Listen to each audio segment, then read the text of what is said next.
Arestado ang Amerikanong pasahero matapos mag-bomb joke sa loob ng eroplano sa Leguindingan Airport sa Misamis Oriental.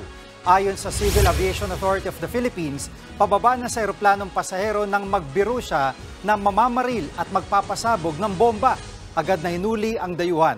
Ininspeksyon din ang eroplano na nanggaling pa sa Mactan, Cebu. Wala namang nakitang bomba. Nagpaalala ang pamunuan ng airport na pinagbabawal ang mga bomb joke. Sinumang mauhuli ay sasampan ng kaukulang reklamo, makukulong at pagmumultahin. Sa ilalim ng Presidential Decree 1727, maaring makulong ng di bababa sa 5 taon ang magbabomb joke. May multa ring hanggang 40,000 piso. Mga kapatid, Jiggy Manikad po, iba na ang may alam at may pakialam sa panahon ngayon.